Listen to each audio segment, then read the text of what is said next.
durante la Revolución Mexicana, donde se presentaban muchas muertes, surgieron varios fantasmas o entidades. Por ejemplo, en Huichila, Morelos, se habla mucho del jinete, que es un espectro que lo ven a bordo de su caballo recorriendo todo Huichila, Morelos. Y también la procesión fantasma.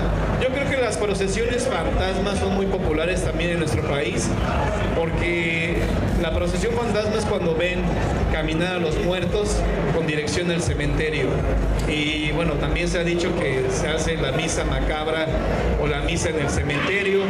Y bueno, son algo interesante estas leyendas, porque lo que se narra aquí, por ejemplo, en Toluca, se narra un poco distinto en Querétaro. Los hechos que ocurren en San Luis Potosí ocurren en Michoacán, pero con otros personajes. Entonces las leyendas que tenemos en nuestro país se van modificando, o bien hay algunas leyendas o algunos hechos inexplicables que se van presentando en otras partes de nuestro país. Y bueno, pues yo creo que ya aquí doy por terminado este pequeño tema de las leyendas de nuestro país. Y no sé si ustedes tengan alguna pregunta, ya sea de fantasmas, de tesoros enterrados, de brujas, de esos temas que yo toco en la radio cuando me toca ahora sí que participar. Y no sé si alguna persona quiere hacerme alguna pregunta. Le voy a dar su libro, y eso que no estoy en campaña, así que... ¿Qué diferencia hay entre la Dama de Negro y la Llorona? La Dama de Negro y la Llorona. La Dama de Negro es un espectro que se hizo muy popular en el estado de San Luis Potosí. La Dama Enlutada, que ya les comentaba, de Abel Morales, ese taxista que llevó a esta extraña mujer a 7 templos y que al final resultó que ya estaba muerta. Y la Llorona es distinta, porque las personas que han visto a la Llorona la describen precisamente con un vestido blanco, y que inclusive la ven flotando sobre los ríos, sobre las lagunas. Y la Dama de Negro, pues obviamente la diferencia es el color, pero las personas que han visto o que aseguran haber visto a la Llorona siempre la describen vestida de blanco. La mano peluda sí la escuchaba, pero cuando estaba el buen conductor Juan Ramón Sáenz. Y sí, muchas personas opinan eso, de que ya no les gusta el programa de la mano peluda. Y era nuestro amigo Juan Ramón Sáenz. El caso de Josué. De hecho, está entre nosotros una persona que entrevistó a Josué. César. Hola. Yo no le gusta mucho yo lo Josué, reviví. pero bueno. Sí, así es. Bueno, no sé si tengan más preguntas, si quieren preguntarme de algún tesoro enterrado, cómo sacarlo y hacerse millonarios. Tus redes sociales para que te sigan. Sí, bueno, mis redes sociales me encuentran en YouTube como Yo el Misterio en YouTube, y bueno, Facebook por mi nombre completo, Juan Antonio Amezcua Castillo. Les preguntaba mucho de los tesoros enterrados, porque los tesoros enterrados en verdad existen, y es lógico, porque durante la Revolución Mexicana muchos hacendados, con tal de que no nos robaran, escondían sus pertenencias.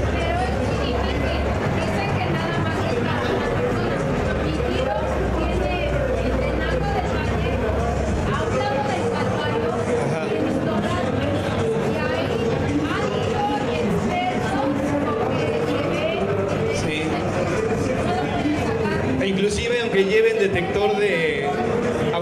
detector de metales, no dan con el tesoro. Hace unos años conocí a una familia en Querétaro que tenía la ubicación exacta de un tesoro, pero como el tesoro no era para ellos, nunca pudieron sacarlo, porque aparte les pedían el alma de su hija, y obviamente ya no se atrevieron. Y cuando sacan el tesoro y por casualidad dan con él, en lugar de encontrar monedas de oro, encuentran carbón o alacranes. Eso también lo han comentado. La carreta de la muerte. La carreta de la muerte, eso se da mucho en provincia, en los pueblos donde no hay automóviles sino carretas. Y la carreta de la muerte, decían nuestros abuelitos que cuando escuchaban una carreta que no salieran porque la carreta va precisamente por las personas que van a morir esa noche. Entonces, si tú te asomabas y veías a la carreta, esa parca, en lugar de llevar a la persona por la cual venía, te podía llevar a ti. Por eso nuestros abuelitos, que eran muy sabios, decían: no te asomes porque te va a llevar a ti. Yo creo que nuestros abuelitos nos contaban sus historias y pues, tal vez no les creíamos o decíamos: ya están bien locos y ya bien viejitos y no les podemos creer. Pero ellos tenían unas historias muy interesantes, ahora sí que de fantasmas, de la Llorona, de varios aspectos. Mi amigo Oxlack.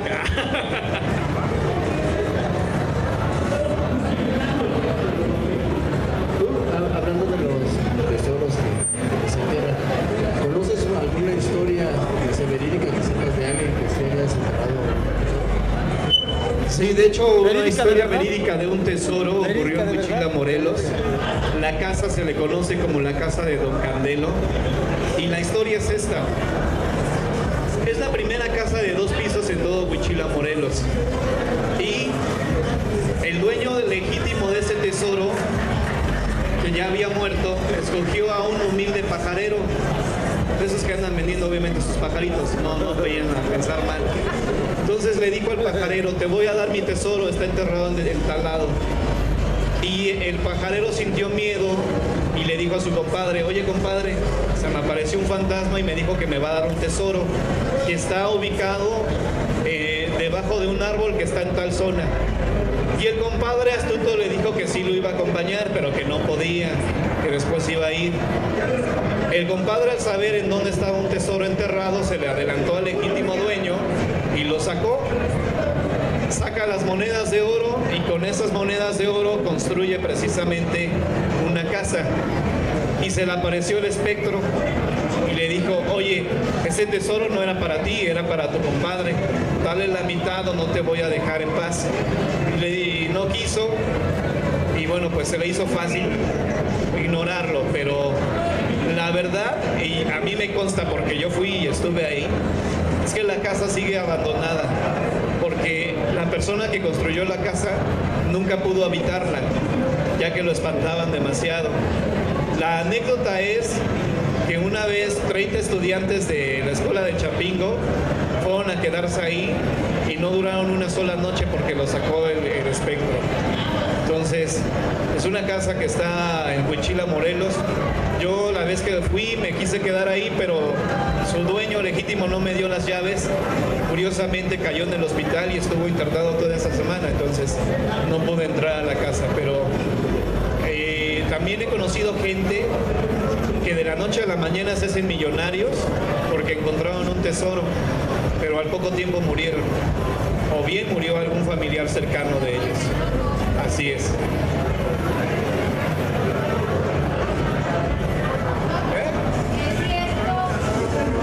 Sí, de hecho, y esta es una historia que a mí me consta porque le pasó a uno de mis tíos.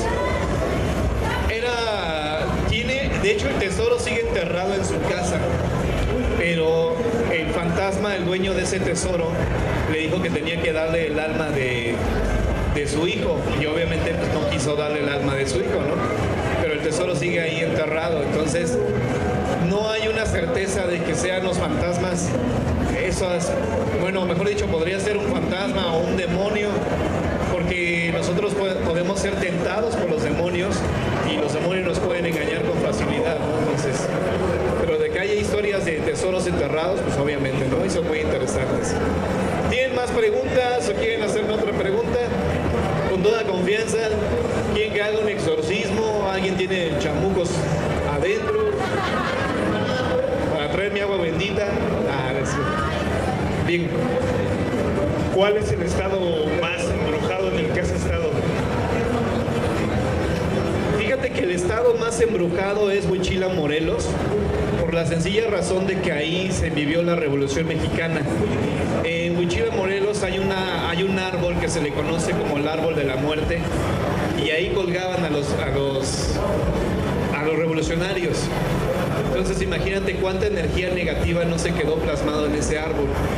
Y hasta hoy en día es un paraje muy solitario, no hay alumbrado público y pones en la noche es el de tu carro cuando vas para la carretera. Y algunas personas han dicho que mientras van manejándolo durante la madrugada, ven gente colgada en el árbol. Y a unos cuantos metros del árbol de la muerte, porque así se le llama, está una estación ferroviaria, que fue la primera de Huichila, Morelos. Perdón, Y en esta estación ferroviaria hay una pared, obviamente ya vieja, donde decían que se aparecía el rostro de un diablo. Y ese rostro de diablo se apareció porque una persona le vendió su alma al diablo. Lo más interesante de todo esto es que esta persona murió de 96 años, pero lo veían como si tuviera 45. Y, o sea, es imposible que una persona que tiene 96 años parezca de 45, ¿no? Y que de la noche a la mañana se hizo de mucho dinero, que andaba con jovencitas porque les pagaba a todas y tenía como 7 novias, pero a todas les daba monedas de oro. Decían de dónde las sacó, ¿no? Y bueno, ahí en Huichila, ya en el cerro es donde dicen que se pasa, bueno, donde pasa el jinete, llevando obviamente el jinete revolucionario, y a unos cuantos kilómetros de ahí se encuentra Chinameca, que es donde matan a Emiliano Zapata, y algunas personas aseguraban que veían el fantasma de Emiliano Zapata. Desafortunadamente llegó un investigador de lo paranormal que parecía pandillero y ya sabemos que inventó que había captado al fantasma de Emiliano Zapata. Bien. Sí existen las cuevas donde se regresa el tiempo. Ah, ya. Es una leyenda que surge en Semana Santa. Hay una cueva en Morelia. Dicen que si te metes en un Viernes Santo, no vas a salir. Bueno, sales, debes de encontrar a una mujer dentro de la cueva. Si encuentras a esa mujer, te da todo su dinero, porque esa mujer fue víctima de un hechizo que le hizo un brujo. Pero obviamente quien la puede buscar son solamente los hombres. Ya que la encuentran y quieren sacarla de ahí, de esa cueva, tienen que ser muy valientes porque van a empezar a escuchar ruidos detrás de ellos. Y si voltean, esa mujer se convierte en una serpiente gigante. Es lo que comentan. Bueno, por mi parte yo creo que ha sido todo. Me dio mucho gusto estar aquí con ustedes. Me queda un solo libro y bueno, pues claro que sí. Y bueno, no sé si tengan más preguntas o algo así. A ver, una pregunta más. ¿Cómo qué? ¿Cómo se invoca el demonio? Podría invocarlo, fíjate que sí podría hacerlo, pero obviamente no puedo porque se pueden desatar algunas fuerzas terribles. De hecho, bueno, no me gusta hablar mucho del demonio porque sí es peligroso, pero de que existe el bien, existe el mal, y obviamente yo sí estoy convencido que existe la vida después de la muerte. Por mi parte ha sido todo. Muchas gracias y bueno, que Dios los bendiga. Gracias.